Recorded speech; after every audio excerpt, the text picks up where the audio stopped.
beri nama pedang ini Naga Puspa.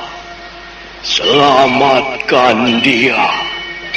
Jangan sampai jatuh ke tangan pendekar berwatak jahat.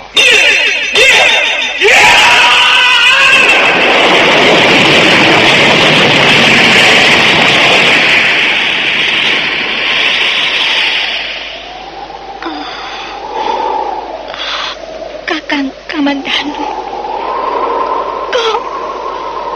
kau masih juga tidak percaya bahwa aku mencintaimu. Mesin, maafkan aku, Mesin. Mesin. Mesin!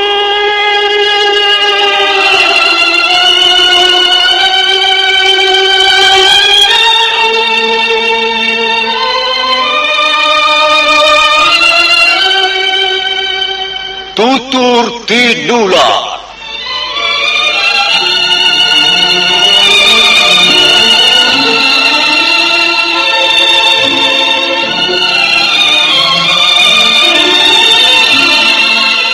Sebuah sandiwara radio serial, produksi Sanggar Cerita dan Teater Sanggar Prativi. Sebuah kisah dengan latar belakang sejarah runtuhnya Singasari dan berdirinya Kerajaan Majapahit.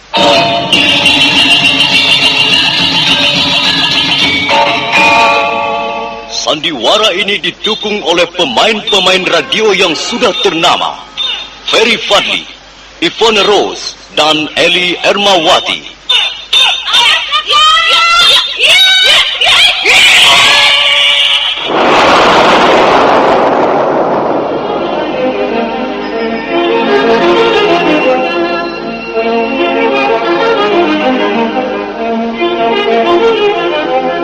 Naskah ditulis dan diolah oleh S. Tijab, hiasan musik dan sutradara C. Ispriyonoka.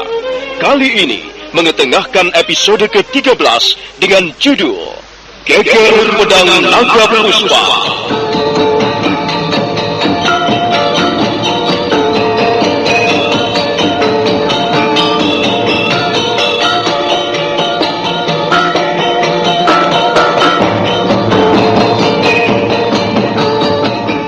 Dalam seri ke-386 ini didukung oleh para pemain Yvonne Rose sebagai Sakawuni, Lili Nur Indasari sebagai Luh Jinggan, Sono Sugiyakso sebagai Empu Lunggah, Ferry Fadli sebagai Arya Kamandanu, Iwan Dahlan sebagai Jata Gimbal, Lukman Tambosi sebagai Empu Bajil, dan Asli Suhastra pembawa cerita. Selamat menikmati.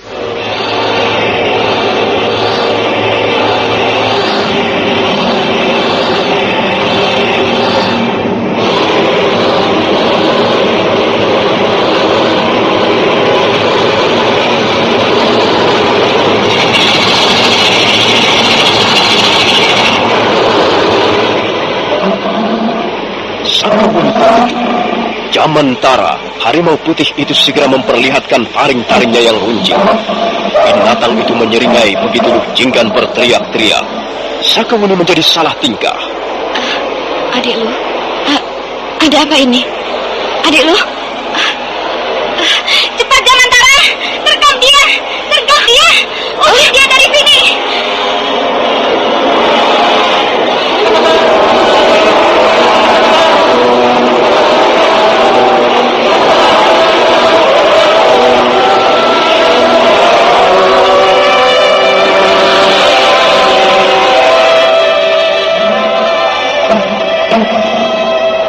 Sakawuni segera membuat kuda-kuda.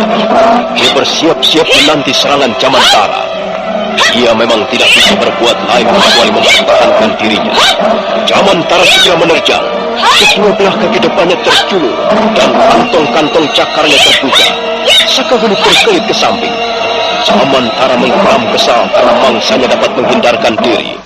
Binatang buas itu buru-buru membalikkan punggungnya, kemudian kembali menyerang dengan garang. Sakawuni membuang tubuhnya ke samping kiri. Lagi-lagi Jamantara menemui kegagalan.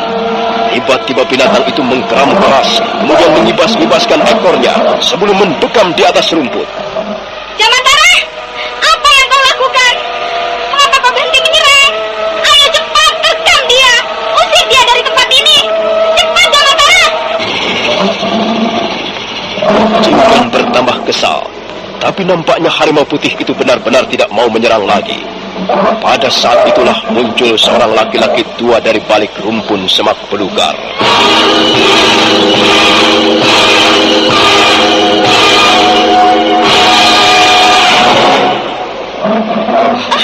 Ayah,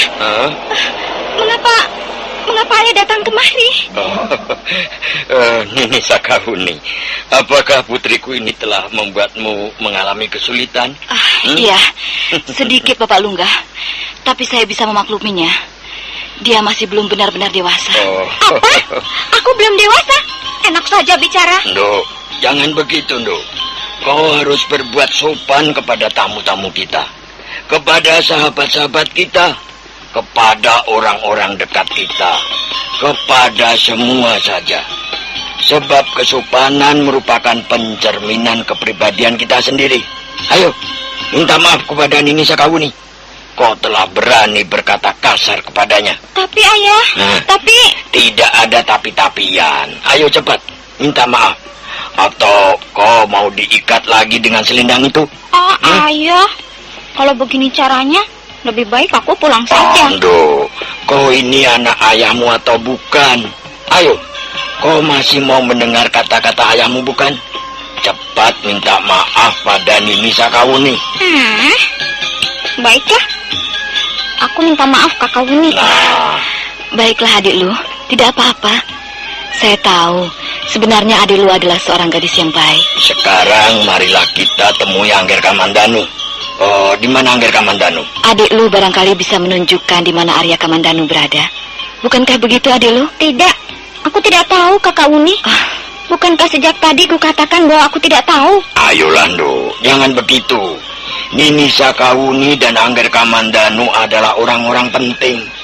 Oh, mereka berdua adalah pengawak Praja Majapahit.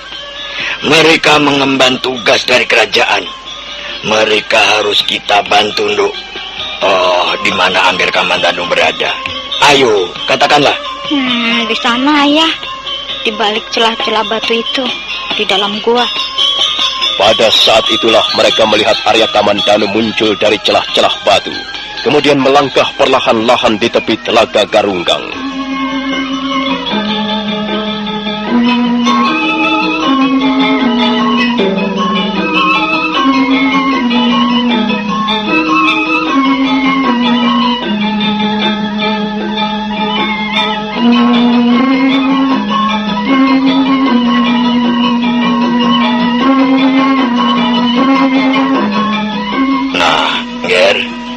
Bagaimana sekarang keadaanmu, Ger? Sepertinya saya sudah mulai sembuh, Bapak Lunggah. Luka-luka saya sudah banyak yang mengering, dan sepertinya sama sekali tidak menimbulkan bekas apa-apa. Oh, syukurlah kalau begitu. Semua itu berkat perlindungan dari Sang Maha Kuasa. Benar, Bapak Lunggah. Apa yang Bapak katakan seluruhnya adalah benar. Bagaimana Sakawuni? Aku dengar kau kembali ke Majapahit. Iya, Kamandanu. Kau pun harus segera kembali ke Majapahit. Ada sesuatu yang tidak beres di Majapahit. Baiklah kalau begitu. Aku memang sudah lama sekali meninggalkan istana Majapahit. Kita harus segera kembali. Bapak Lunggah. Oh, iya, Ger. Tugas dan kewajiban seorang prajurit memanggil saya kembali. Saya mohon pamit, Bapak Lunggah. Saya akan segera kembali ke Majapahit. Saya tidak berani terlalu lama meninggalkan tugas-tugas dan kewajiban saya. Oh, baiklah, Ger. Kembalilah ke Majapahit sekarang juga. Rasa-rasanya tidak ada lagi yang bisa Angger kerjakan di tempat seperti ini. Oh iya, di mana adik lu? Entahlah, di mana adik lu, Bapak Lunggah? Oh, jangan hiraukan anak itu, Nini. Biar sajalah. Biar saya yang akan mengurusnya. Anak itu memang manja sekali. Suatu saat dia perlu tindakan yang tegas dan keras. Nah, Sakawuni, mari kita berangkat. Kita bisa langsung ke Majapahit. Tapi, apakah kau hanya membawa seekor kuda? Kita bisa naik kuda bersama-sama, Kamandanu. Nanti kita bisa singgah di desa terdekat untuk mencari kuda. Sementara ini, kita bisa naik kuda bersama-sama. Baiklah kalau begitu. Nah, Bapak Lungga, kami mohon permisi. Kami akan segera berangkat. Silakan, Ger. Silakan, Nini. Hati-hati di jalan. Arya Kamandanu segera melompat ke atas punggung kuda, dan Sakawuni duduk di belakangnya. Setelah mengangguk sekali lagi kepada Empu Lunggah, Arya Kamandanu menyentakkan tali kudanya, dan kuda itu pun berlari kencang di atas rumput-rumput hijau.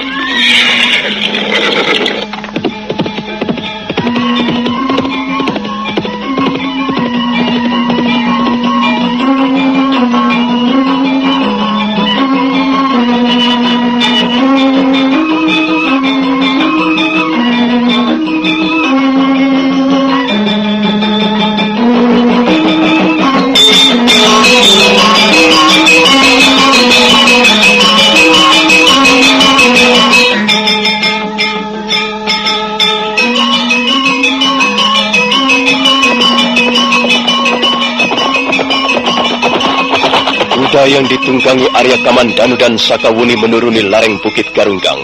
Sekalipun berlari kencang, tapi nampaknya binatang itu cukup berhati-hati. Sekali waktu dia terpaksa melompati semak belukar ataupun bongkahan-bongkahan batu. Tidak berapa lama kemudian, mereka pun sudah tiba di kaki Bukit Garunggang. Dan mereka meneruskan perjalanannya memutari Bukit Kedung Peluk.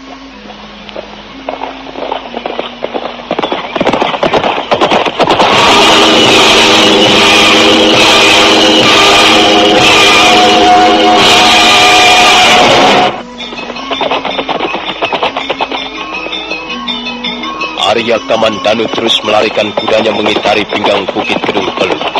Sementara di balik gundukan sebongkah batu besar, sepasang mata mengawasi mereka. Sepasang mata yang indah milik gadis desa. Luh Jinggan sangat sedih melihat akhirnya Arya Kamandanu meninggalkannya juga. Air mata gadis itu berlinangan. Aku tahu. Itulah sebabnya aku tidak menyukaimu, Kakawuni. Aku tahu suatu saat kau akan kembali lagi dan membawa Kakang Kamandanu. Dan ternyata terbukti, bukan? Semuanya akhirnya harus berhenti sampai di sini. Tak aku lihat lagi keindahan. Tak aku pandang lagi bukit-bukit yang bersusun-susun indah. Dan tak aku lihat lagi awan tipis berarak di langit. Semuanya lenyap, hilang tanpa bekas. Semuanya gara-gara kau. Gara-gara kau, Kakawuni. Aku benci sekali. Mengapa kau datang lagi? Mengapa kau tidak tinggal saja di Majapahit? Mengapa kau harus datang dan menjemput Kakang Kamandanu? Aku benci sekali padamu. Tapi mungkin kau memang istrinya. Mungkin kau istri Kakang Kamandanu. Kalian hanya berpura-pura saja di depanku. Kalau bukan suami istri, mengapa harus menunggang kuda bersama-sama? Aku benci. Aku telah ditipu. Mereka semuanya penipu. Luh Jinggan menangis sejadi-jadinya. Gadis itu menyesali apa yang terjadi sambil terus menyeka air matanya. Tiba-tiba dia tersentak karena merasa pundaknya diraba oleh seseorang dari belakang.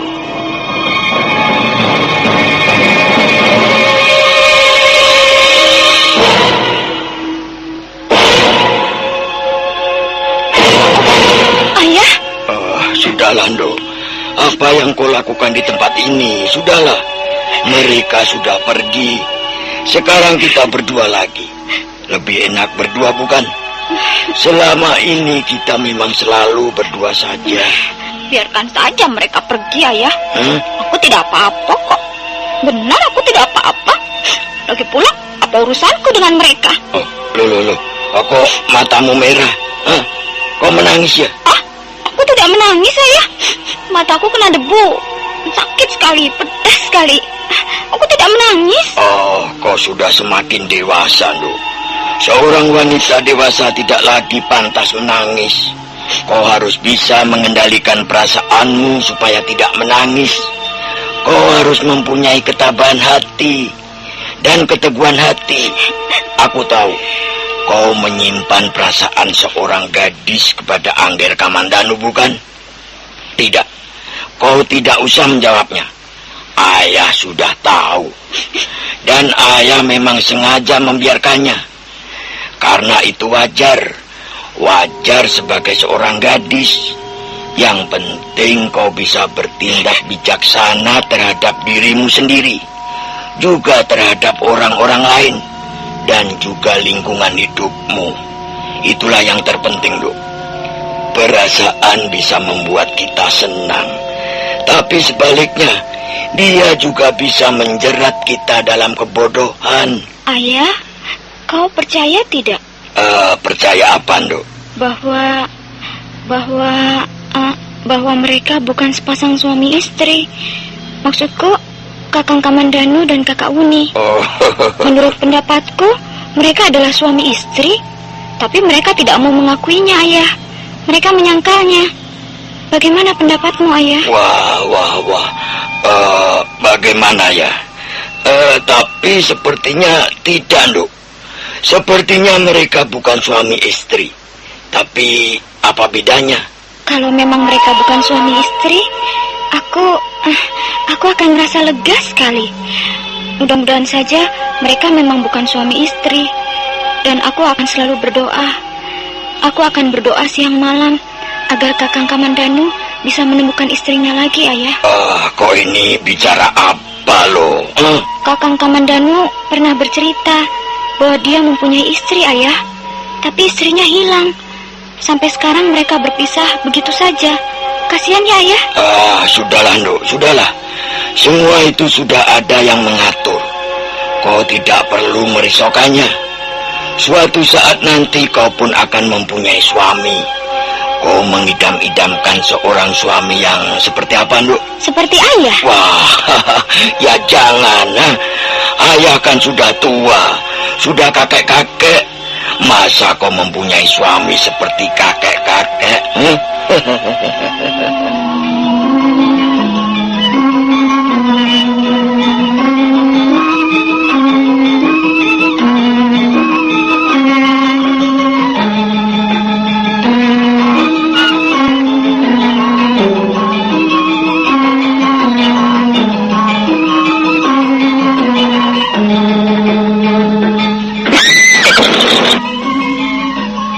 Sakawuni? Aku gembira, Kamandanu. Rasanya aku menjadi hidup kembali. Apa maksudmu? Entahlah. Semenjak kau menghilang dan aku kembali ke Majapahit, rasanya aku seperti dikubur hidup-hidup. Aku tidak betah lagi tinggal di Majapahit. Aku merasa kesepian, Kamandanu. Jiwaku menjadi hampa. Rasanya sumpek sekali tinggal di Majapahit. Ayah sudah tiada lagi. Kakang Ranggalawe pun sudah mendahului kita pergi. Sementara Paman Lembu Sora, pengganti orang tua kita, keadaannya sekarang ini terjepit, Kakang. Aku melihat gejala-gejala yang kurang beres di Istana Majapahit. Dan rasa-rasanya sumbernya adalah Paman Ramapati dan orang-orangnya. Mereka bermaksud membuat kelompok sendiri. Dan mereka berusaha untuk terus-menerus memojokkan Paman Lembu Sora. Aku sedih, Kamandanu. Aku sedih. Tapi aku tak ingin menangis. Bagaimana dengan Sang Prabu? Ya, rasa-rasanya jarak kami, maksudku aku dan Paman Lembu Sora dan sahabat-sahabat dekat lainnya semakin jauh dengan Sang Prabu. Paman Ramapati selalu menugaskan orang-orang kepercayaannya untuk mengawasi gerak-gerik kami. Rasa-rasanya kami hidup dalam tawanan, dan Paman Ramapati selalu memotong langkah-langkah kami di tengah jalan. Apakah hal ini akan berlangsung seterusnya, Kamandanu? Kita akan berusaha untuk memperbaikinya, Sakawuni. Saya kira Sang Prabu sendiri tidak menginginkan perpecahan di antara kita. Pengalaman Kakang Ranggalawe merupakan pelajaran yang sangat berharga bagi kita semua.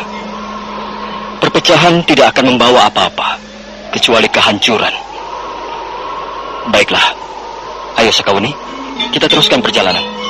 Kalau kau lelah dan mengantuk, kita akan mencari tempat untuk menginap. Ayo.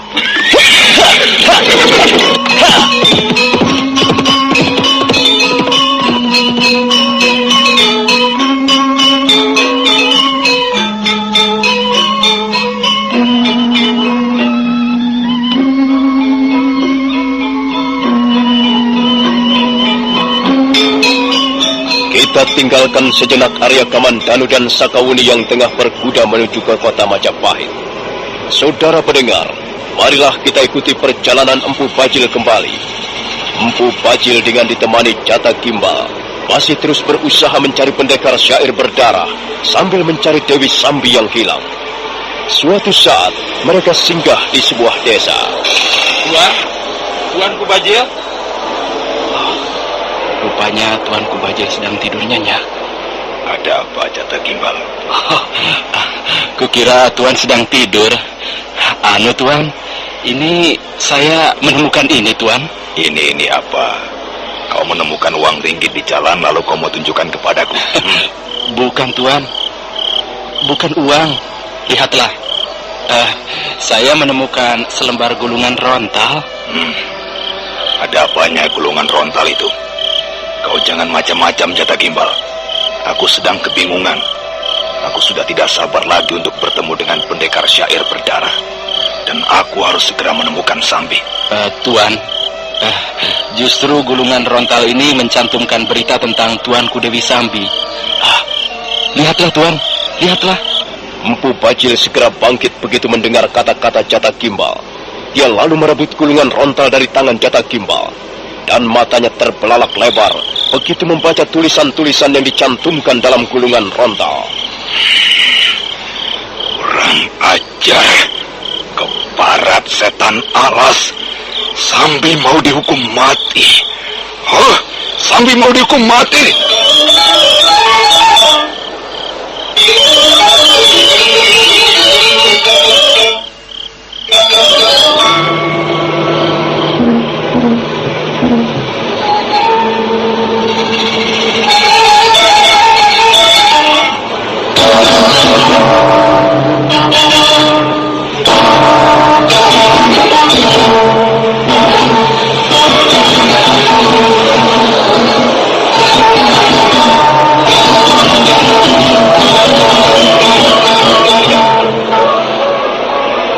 Bajil sangat geram, wajahnya merah padam dan bibirnya bergetar, tangannya mengepal kencang.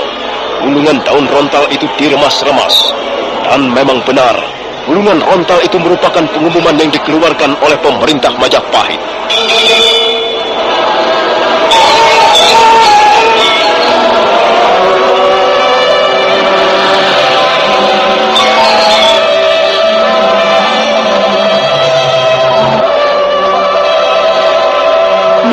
Saudara pendengar, bagaimanakah kisah selanjutnya? Apa yang akan dilakukan oleh Empu Bajil? Dan bagaimana dengan Sakauni?